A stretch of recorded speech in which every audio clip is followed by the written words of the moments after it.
Hamstring Shark. Sleep Dart. Such a great card. 0 Rain Razors. Really bad card. I went through 4 Oldhims. Quite good. We're not looking to resolve it. This is incredibly strong. They block for 2. This is what we run into Oldhim. It's good.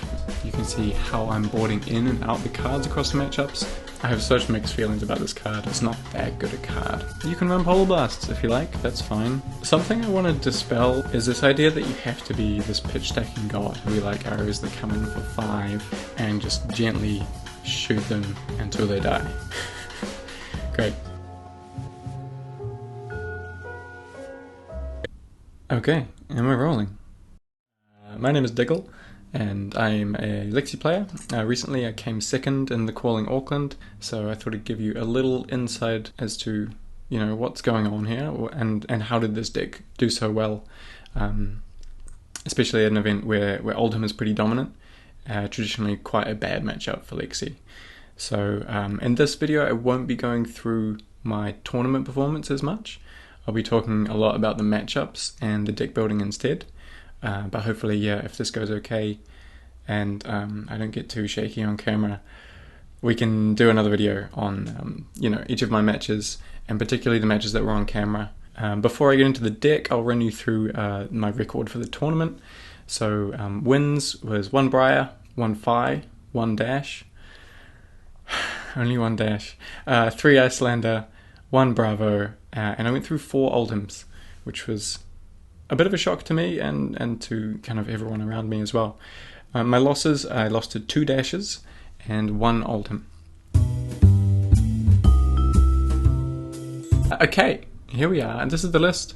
I've made a copy for February, so I'll put the link in the description and all that goodness. Before I go into too much detail on specific cards, I want to outline that this is a pretty big shift from what we're used to seeing these days, which is the fuseless builds. So if you're not familiar with what fuseless Lexi looks like, basically you're trying to play around these massive spike turns with Rain Razors, Art of War, 3 of a Kind, and all these 0 cost arrows. And you're looking, yeah, like I say, for this big spike turn with Bullseye Braces and Snapdragons. However, there's a lot of no blocks in that deck, and I'd been running it for a while, and it's cool, like it's a lot of fun, it blows people up, but because of the no blocks, there's a lot less room for what I call room for a ranger. So even if you didn't do anything wrong, it's not room for error, it's just room for room for you to get conked, or room for you to draw, you know, 4 blues or whatever. That deck felt like it had a really kind of slim window that it had to hit in terms of its timings, and I wanted to play something with a little bit more stability, a little bit more consistency. Which brings us here. This is a type of list that I want to shout out to John Harige, who is a local Wellington player, and John has been pioneering this kind of Lexi build for years, to the extent that we can't really call it pioneering. This is kind of like OG full control ice Lexi. It's a very fair mid-range deck.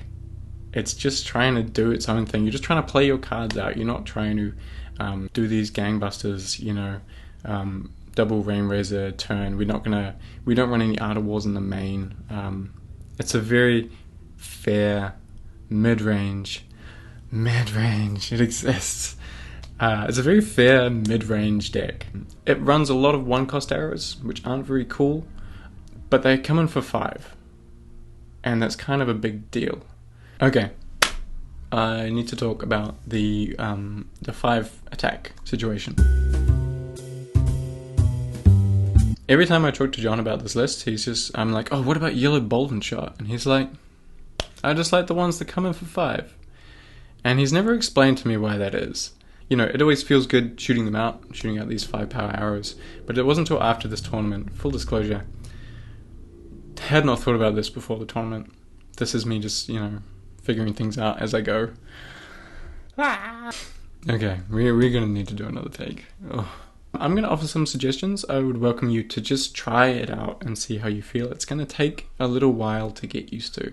So, reason number 1, I think these are great So when you block a 5 power arrow with a 3 block card, it leaks 2 damage, whereas a 4 power card would have leaked 1 damage. Now that sounds like some pretty genius stuff, but what it means is that you're leaking twice as much damage using 5 power cards. So it's not like you're dealing 1 more, no, you're doing twice as much damage when they're choosing to block like that, which they very often will be.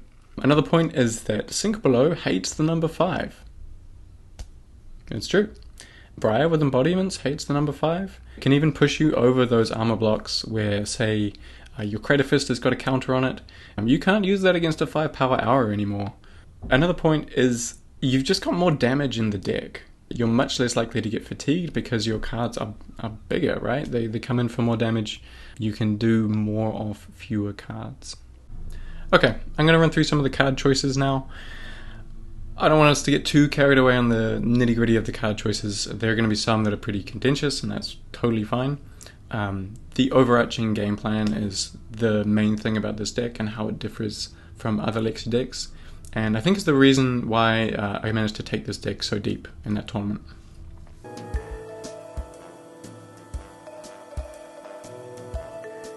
So choice number 1 is we are running Shock Charmers. Shock Charmers is just the most beautiful card in the game. But aside from that, it's quite good. So Shock Charmers just means that your fused arrow on hits are like incredibly threatening. It doesn't matter if you use them or not, your opponent has to block around that. So often when you're using this card, it doesn't seem like it's doing much, but in your opponent's brain, it's like tangling all the little spaghetti wires that are happening up there. So it's really strong for that. In particular, if you don't have Shock Charmers, your opponent can pitch a blue when Chilling Ice Vein comes onto the field, and you're probably only going to get 3 attacks through, so that's it. They'll just lose that 1 card, and then they can continue with their lives. When Shocks is on the board, you can easily take that to 4 instances of that Ice Vein trigger, which makes them drop 2 cards, and then their entire turn is in trouble. So yeah, just that simple situation where you're leading off with an Ice Vein with Shock Charmers just sitting there, suddenly your opponent has to block much more thoroughly. They can't, be certain about what they can keep in hand for their turn. So valuable. On top of that, it's a pitch stacking cheat code. It's incredible.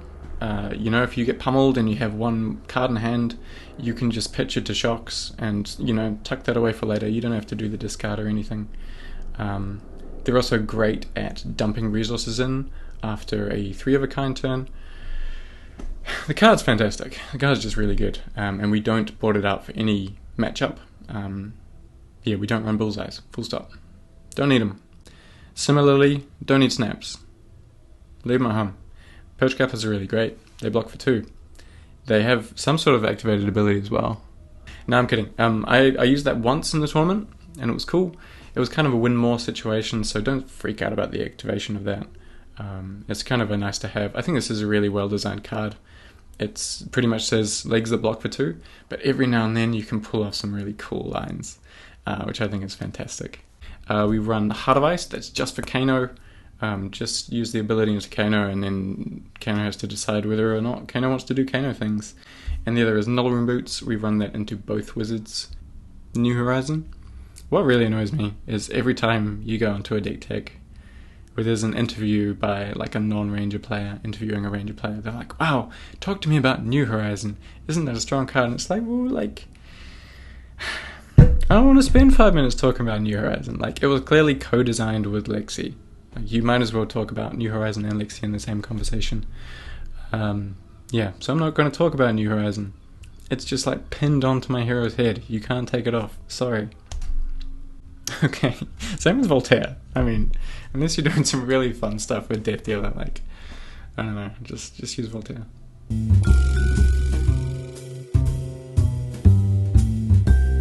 We run the main fuse arrows, Blizzard Bolt and Chilling Ice Vein, 2 sets, because they offer so much control. That's a big part of what we want to do in most of our matchups. We only run red bolt and shots because we like arrows that come in for 5. Drill Shot is great. This is one of the rare 0 for 4s that we'll include. It's just really threatening. It helps rip through their armor pips, forcing them to block out on not a fused arrow. Endless Arrows, it's good. It's really good value, so we include that as well. Fatigue Shot, because Guardian is so prevalent right now. It's also nice just to whip them back against Icelanders, and their retaliating conks will only come in for 3. It's nice. It's, it's not a very flashy arrow, but it does its job. Hamstring Shot.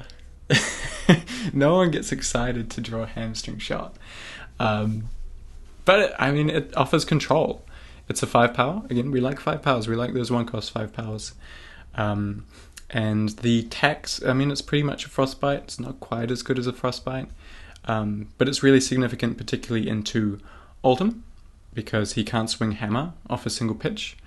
And Iyslander, because she can't swing something like a Wounded Bull or a Fighting Spirit. She'll have to pitch 4 for that, which kind of tanks a pretty solid play pattern for her. So I'm a big fan of Hamstring Shot. I may even be tempted to get rid of 1 Sleep Dart in favor for Hamstring Shot. But I'm also big on Sleep Dart. Yeah, I think it's great. This card is in here for Briar. Denying embodiments is actually a bigger deal than you might think. That 1 extra block can make them do a 1-card block way more than they should. So yeah, that's in there for Briar. I think it's really powerful against her. It's also clutch in the mirror. It's an absolute tiebreaker for the Lexi mirror. We run Battering Bolt. I have such mixed feelings about this card. It pops, right? It pops for Dromai. Dromai's a really hard matchup, so it gives us a little bit of an edge there. And into Oldhim, we have to pad out our arrow count as we expand our deck. So Battering Bolts are fine candidates for that. They stack a lot of damage onto a single card, which is kind of a concept that we're trying to run here.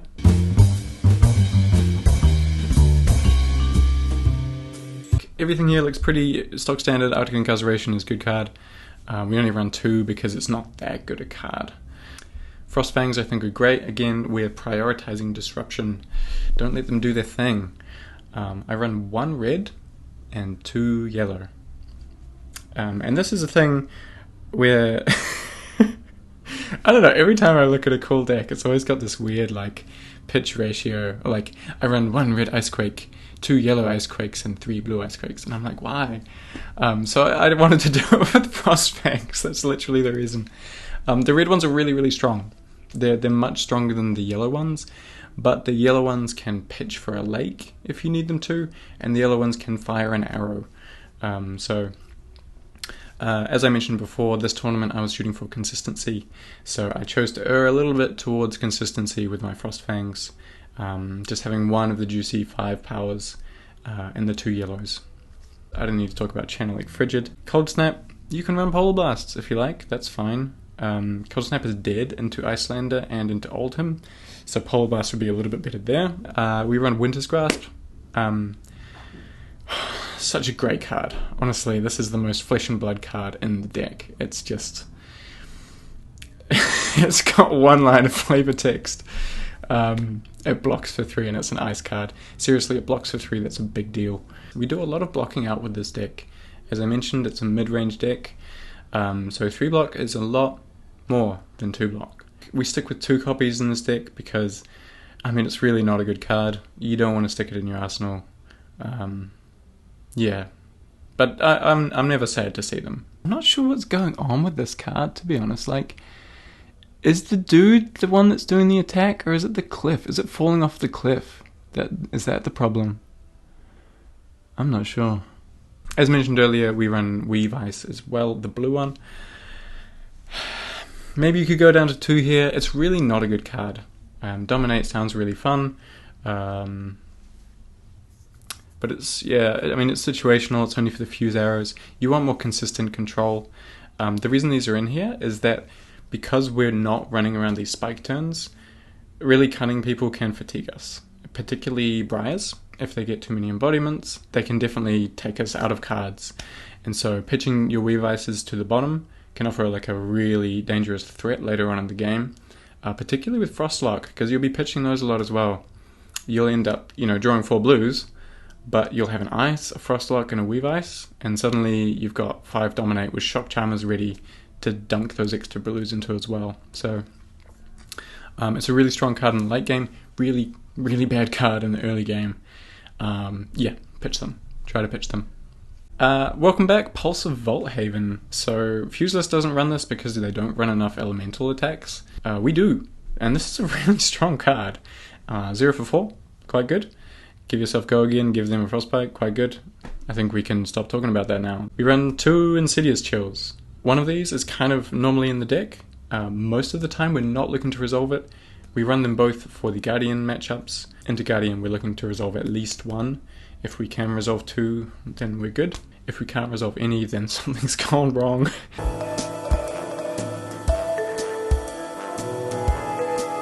Lightning Surge. I love this card.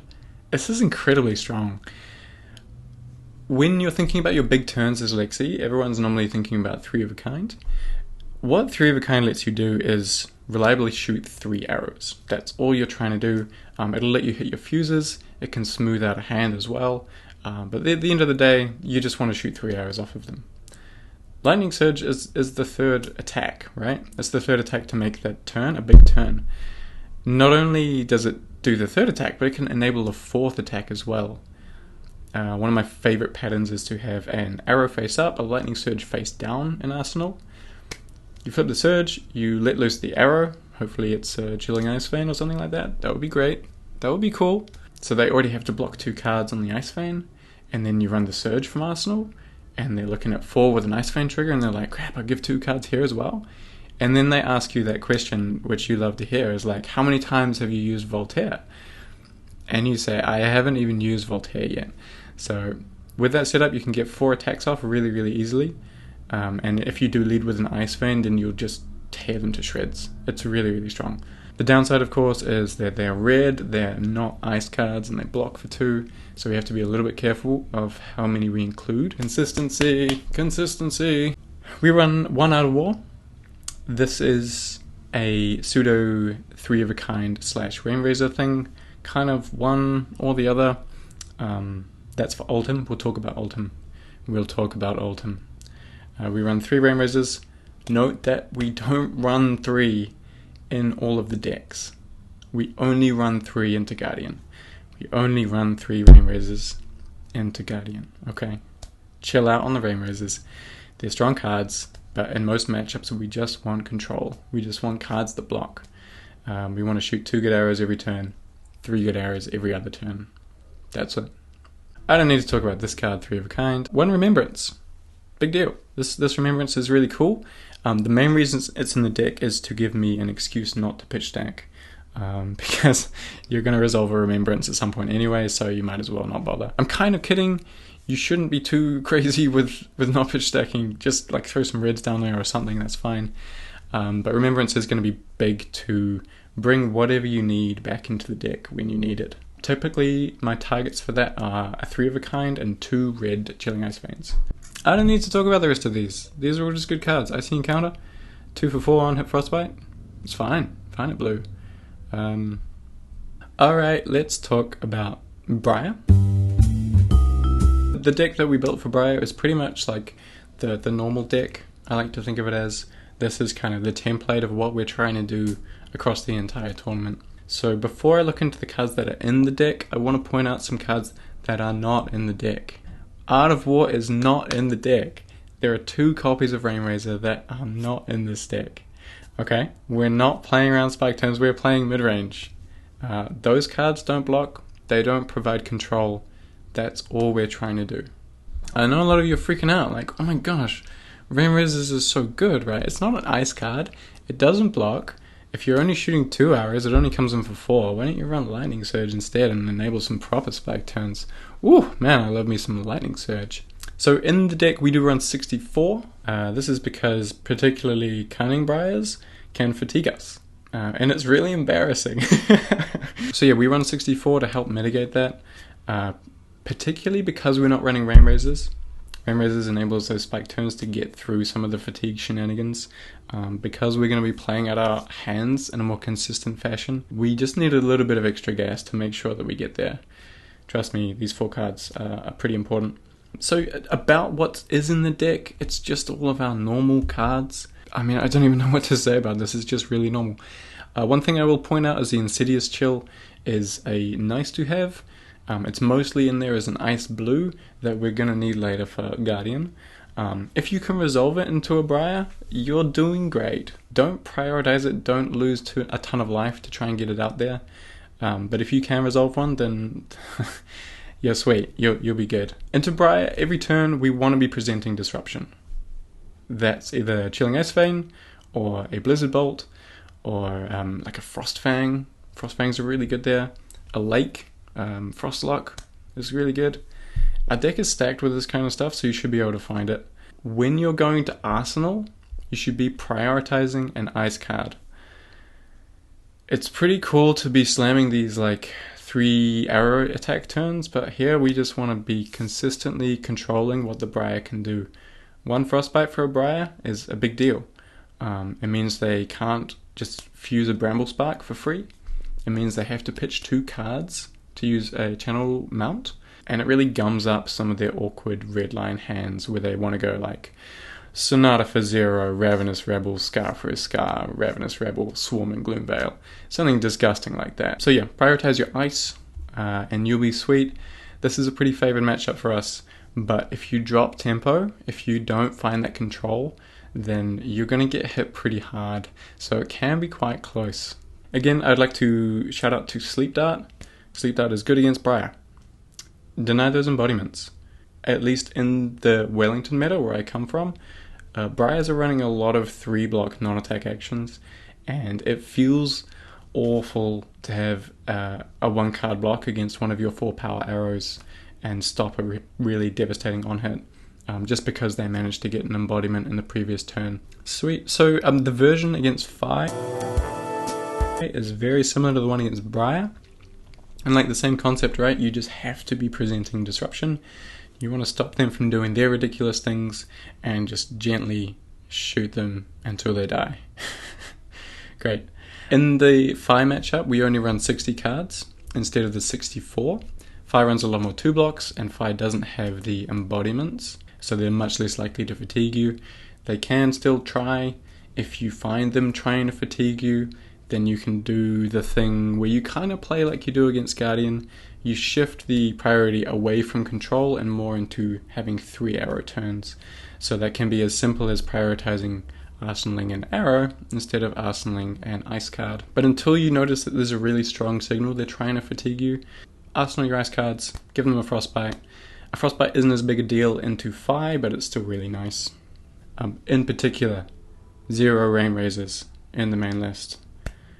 If we're not getting fatigued, we don't need any Rain Razors. We don't need any audibles. We just need control. Stop them. They're gonna outrace you if it comes to a race. And a Rain Razors card is offering damage. It's not offering control. So they're gonna beat us. So just leave them in the sideboard. Trust me, it's gonna be fine. Now, Iyslander is pretty close to the Fi deck. She's also, the more recent Bullander decks are not going to fatigue you, so we run a cold 60. So we trim some of our reds, because blues are obviously pretty good into Iyslander. We trim the Arctic Incarcerations, which aren't particularly useful. We trim the Frost Fang, the red Frost Fang. If you wanted, you could swap a Lightning Surge for an extra Insidious Chill if you really want to go hard on the blues. I found it was fine. I think it was okay. With the list that I've laid out here. Iyslander can be a complicated matchup. We are favoured into Iyslander, so don't freak out too much. But there are some pretty big blowouts that you need to be aware of. The main one is a Channel Lake will just end your turn on the spot. If you have a couple of blues and a 3 of a kind, sometimes you can fight through it. And it can be a big deal when you try to do that, because the more cards that they block with, the less likely they are to keep the Channel Lake around for another turn. Another nasty gotcha, and this only happens when you have 2 cards in Arsenal, is Cold Snap can be really, really dangerous. So normally when I'm playing against Iyslander, I'll budget an extra 1 cost for the Frostbite that she's probably going to give you. When you have a double Arsenal, it's safest to budget 2. If they resolve a Cold Snap, then you're going to have to pay not only around the Frostbite that it gives you, but you have to pay to free up your Arsenal. Otherwise, you're not doing anything that turn. Feels bad. Feels real bad. Blizzard isn't very fun, but that's fine. They'll blizzard you. Sometimes you'll lose go again, sometimes you won't. We'll just shoot her again next turn. It doesn't matter, honestly. Arsenal Ice. One Frostbite really ruins Icelander's turn. Their decks are set up pretty precisely to play off of one pitch on the off turn. So if you give them one Frostbite, then they have to kind of do their thing up front, and then you can play pretty comfortably through the rest of the turn, knowing that, you know, it's not going to be a channel lake that's coming out, or, you know, or what have you. Hello. I could talk about the Iyslander matchup a lot. There are a lot of little interactions that you can do to optimize how this goes. I'm still learning them. I made some pretty big mistakes in the calling. I lost entire turn cycles, basically, from miscounting my pitch or from not considering what happens if a lake gets shown. So we just need to keep our cool, play solid, shoot arrows. It's all good. One thing that I will note is it's kind of important to keep your tunic up if you can. Coronet Peak is a menace, and as long as we've got the tunic up, then unlikely to use it against us because we'll just pay from the tunic. Lovely. Oldhim. We should talk about Oldhim.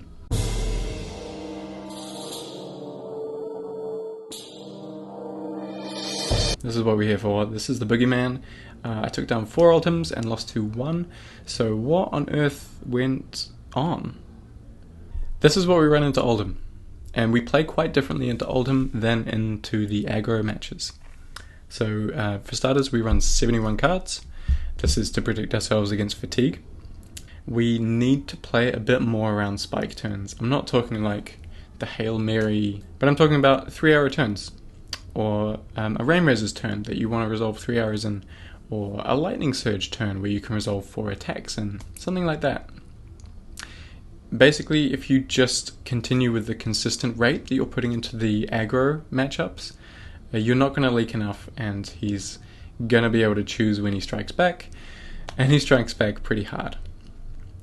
So we do want to be pressuring him, we do want to be throwing arrows at him as much as we can, but often you'll need to take a sacrifice on your damage output for one turn to set up a slightly bigger turn the next turn. Really good examples of this are instead of firing an endless arrow that you have in Arsenal into a pretty, dire situation where it's going to be easily blocked, just hold on to it. Just leave it parked up there in Arsenal. If you can slip a Lightning Surge alongside that, your next turn is going to be juice. It's going to be really, really good. Insidious Chill. You have to resolve 1 copy of Insidious Chill if you want to win this game. If you can resolve 2, even better.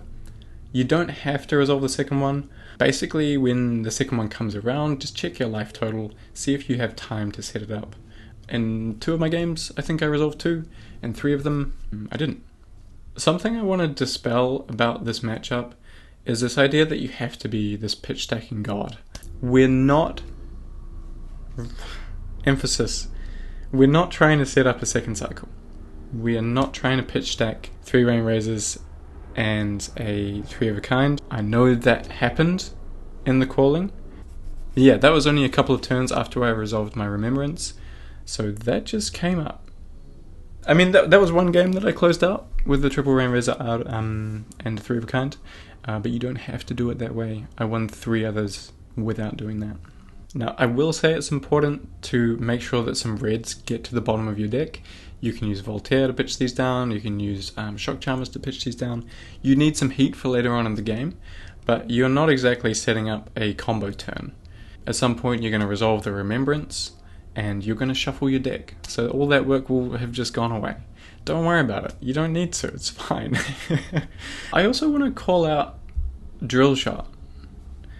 So normally Drill Shot's just like a nice card, but against Oldhim you're threatening to put a -1 counter on the rampart, which is it's a pretty big deal. So when you find your Drill Shots, obviously don't go too crazy and overboard on protecting them or anything like that, but if you can consider how you can guarantee it's on hit, you're going to be pretty happy. I think in all of the Oldhim games I won, I got the -1 counter on the rampart. The biggest example of where I thought this was, such a priority is I drew a pretty bad hand. It was Lightning Surge, 2 Rainrazors, an Icy Encounter Blue. I think something like that. In Arsenal, I had a Drill Shot. So I made my sad Ranger face for 30 seconds, and then I just fired the Drill Shot from Arsenal 4, no go again. And my opponent was looking at me like, okay then. So yeah, it went, he went for a sink. I said rain razors in response. He said earth in response. I said rain razors again. So I sacrificed 2 copies of rain razors to leak 2 damage and get a -1 counter on the rampart. That's how big a deal I thought that was. That was pretty early on in the game, so I think it really was worth it. Yeah, play around with it. Have some fun. I think it's a really important card in this matchup that could be overlooked. What else can I talk about here? I wish there was this sequence of cards where you're like, oh, this one weird trick and you'll kill all the Oldhims. The Winter Swale ban was massive for us. 1 Frostbite really destroys Lexi, and so not having to worry about that is just glorious. Every now and then you're going to give Oldhim tempo, and he's going to throw some big stuff at you. This could be a Glacial for 10, and you take 7. And that's fine. That's okay, don't panic. If they throw a conch at you and they're representing a pummel, if you've got 2 cards in Arsenal, maybe just give it your whole hand. Just block out. I did that about 3 turns in a row against one of my Oldhim opponents. He just kept throwing gas at me. Spinal, conch pummel. And so I lost 3 full hands into just blocking out, making sure that conch pummel effect didn't hit, and preserving a life total. They will brick. I mean, it's not even bricking. Like they say, oh no, I bricked, I didn't draw my massive red attack. But their deck is stacked full of blues, so they're going to have off turns. You'll just have to wait out the storm a little bit, and you'll get your tempo back. Everything will be fine. We're running 71 cards, so we can afford to block for a few turns in a row. I reckon we've got like 3 or 4 turns worth of blockouts in this deck. Anything more than that, you're probably going to get fatigued. It's not going to be fun. So how you use Shock Charmers in this matchup is a really interesting one. Obviously you can threaten the on-hits and stuff like that. I still really rate just dumping pitch into getting damage, particularly if you've had a 3 of a kind turn or something like that. If they don't block the first arrow, see how much you need to fire the rest of the arrows. Subtract 2 because you don't want to get blizzarded. Make sure you can Voltaire in response to an ice react, and then dump the rest of that pitch into shocks. Secure that extra damage while you know the arrow is hitting. Yep, I did some maths here. I'll just explain what that was. They can blizzard us, and we'd rather have go again than do 1 extra damage with Shock Charmers. And in response to an ice react, you can use Voltaire. So often you'll have 1 card left, they'll say, ice you. If you've got enough pitch floating, you can Voltaire the arrow and just shoot it at them. I mean, Lexi is pretty well suited at getting around ice reacts. You just have to be aware of it. Alright, maybe we should stop talking about Oldhim. I feel like I haven't told you like the mystical reason why this beat Oldhim. Well, I mean, I hope there's some good content. I'm just going to cut this now. Whew. Bravo is pretty much the same into Oldhim, except we leave the battering bolts at home and we leave the remembrance at home. I think we could take them both along with us, to be honest. Depends on how much you're afraid that this Bravo is going to fatigue you. If they're running a lot of life gain and stuff, maybe bring the battering bolts and the remembrance. The Bravos that I saw at the tournament were playing more of this aggro style with pummels. So yeah, I didn't think I needed to go as hard against the fatigue plan as into Oldhim. But yeah, you're still running a chunky deck, you're still running 67 cards. And the plan is pretty much the same. A Frostbite isn't going to do too much to Bravo. So yeah, you're prioritizing your arrows in your arsenal, and you're just trying to shoot 3 arrows a turn. Get them. Dromai. Dromai is really hard. She's a really hard matchup, honestly. I'm going to present to you the cards which I would have shuffled against her. I don't know if it works.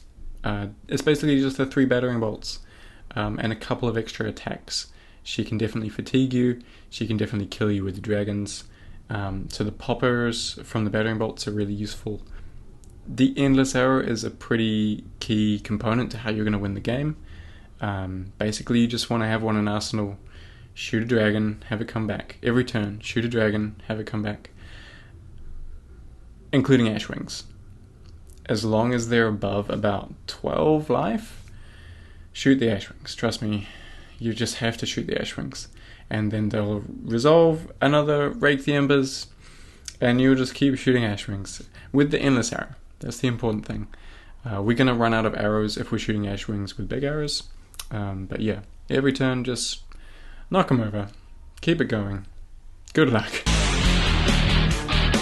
Kano, there's nothing too crazy here. We bought out some of our reds and we bring out in some of our blues. I honestly haven't faced a Kano in CC in a while. I use Heart of Ice and just use the ability, and then they'll tell you whether you lose the game or not. That's pretty much it. Flip Ice, and Ice can stop him from playing an Epot for free or something like that. So yeah, don't underestimate the lonely Frostbite in this matchup. Dash, PTSD. We're favoured into Dash. We are favoured into Dash. Our control is something that she doesn't really like.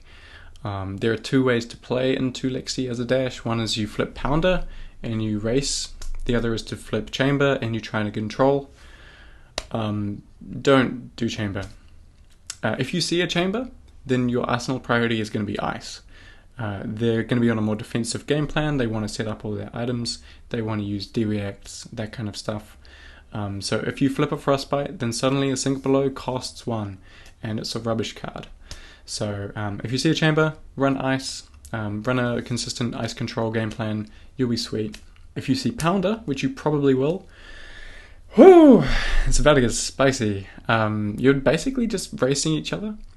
I heard in the post-match interview after the final that Sam said he was afraid I was going to fatigue him. Honestly, I haven't played against that much Dash, and I didn't realize that was an option. So I'm going to have to test that and see if fatigue was a real option for us as Rangers. Our cards don't block great, so I was a bit afraid that I'll just get blasted. But I can see it working. Like, he was very slim on his deck at the end of the game, so if I'd pieced together some more meaningful attacks during the game and blocked out a little bit more aggressively on particular combustible couriers, yeah, maybe I could have fatigued him. Not sure. Regardless, we're just trying to, this is just the same game plan as into Fire and into Briar. I was running the 64 card variant. I think I should have been running the 60. If you're going to try and fatigue them, maybe 64 is better to stop yourself from dying out completely. But yeah, if you are just going to shoot for control and pure control, then you want to be running the trim version, which is the 60 card deck. So I think that was a mistake running the 64. But yeah, these are exactly the same. The 64 is the same as against Briar, and the 60 is the same as against Fi. I lost 2 games against Dashes, so she can definitely hit you really hard. She doesn't care about one Frostbite as much as Briar does, and she can block a lot better than Fi does. So she can be tricky. Finally, let's talk about the mirror. Hopefully we don't have to fight each other, but hey. I know it ain't right how we fight. So the mirror is really, really volatile. Anyone who's played Lexi Mirror will understand that pretty acutely. You want to go second in this matchup rather than going first, because tempo is absolutely everything. I want to point out some of your key pivots. If you fall behind in tempo, you're going to be blocking out a lot, and you're going to want to pivot based on a couple of things. The first one is get your tunic loaded and look for a 3 of a kind. The second one is a channel like Frigid. Obviously, it destroys Lexi. So if you can, find one of those, hold on to it, maybe arsenal it, and resolve it when you get a chance, you can definitely swing the tempo back. The third one is Hero Sleep Dart. If you can arsenal a Sleep Dart and fire it off a tunic, it's really devastating. It can turn off Lexi's entire turn if she can't flip her arsenaled arrow or her arsenaled, whatever she's got there. When you choose to use your perch grapplers is a really, really important decision point in the game. You basically get one turn where you can offer a 1-card block. Hopefully that's enough to swing tempo. Don't use it frivolously. Similarly with Tunic. In this matchup, we'll block more aggressively with Tunic than in other matchups because the tempo is worth much more than the resource over time. So those are the main matchups that I sideboarded for. If I haven't named your hero in there, I'm really sorry. I'm sure your Leviah deck's great, but Sleep Dart's just going to ruin it, so oops. The game plans are pretty much the same into the, say you see a Bolton, you're probably running the either the 64 card deck that we run into Briar, or you're running the 60 card deck that we run into Phi. I've honestly played one Bolton in my life, so as far as I'm aware, you could run either of those and you'll probably be fine. He's fine. I think he's cool. Alright, now the last thing I want to talk about a little bit is deck construction. A lot of you are going to want to go and take some cards out that you don't like and put in your own cards. That's fine. That's how I built this deck, right? But I want you to be aware of your ratios when you're doing that. The main ratios we're looking at are your ice count, your arrow count, and your blue count. So I don't know how to do it in February.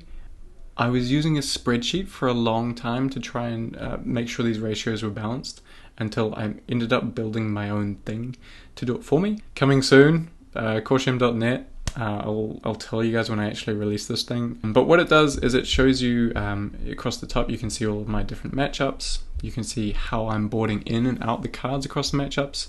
What I wanted to talk about now is showing you these ratios down the bottom here. So for example, in the Phi deck, we run 22 blues, pretty generous. Normally you shoot for a third of your deck to be blues.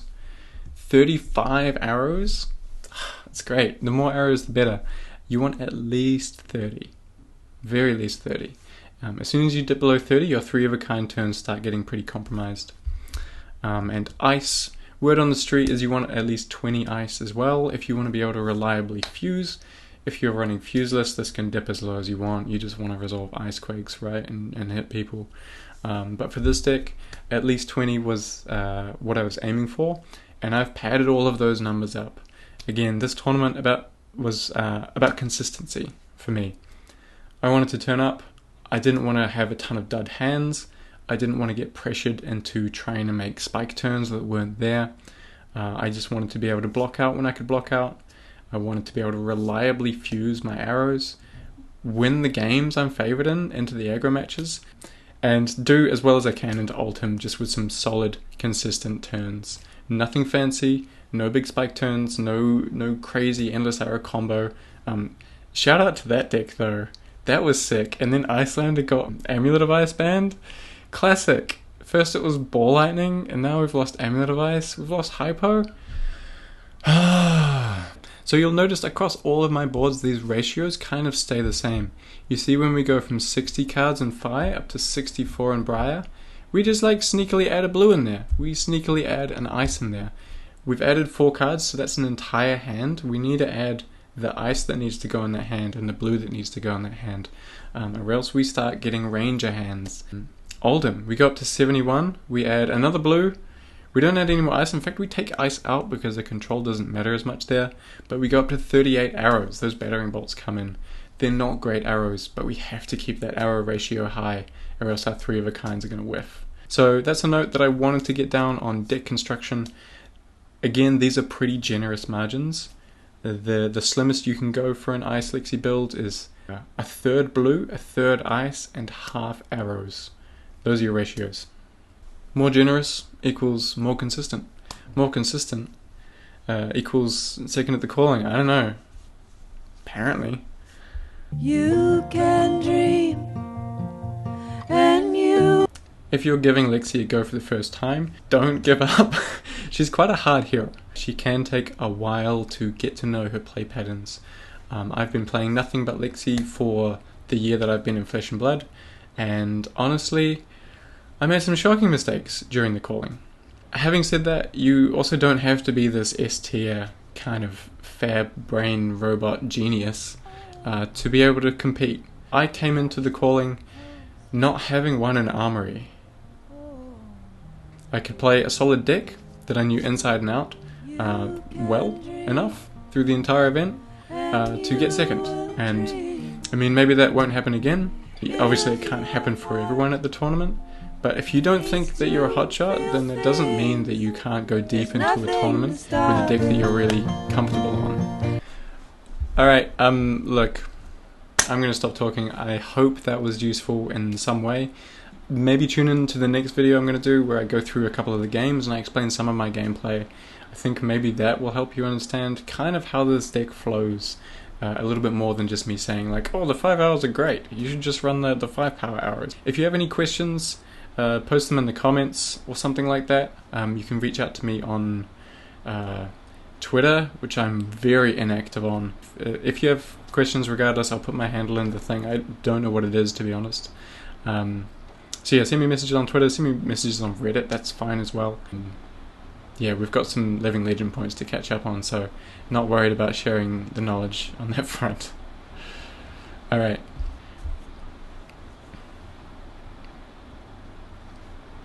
Oh my gosh, my neighbour is running around in his knickers.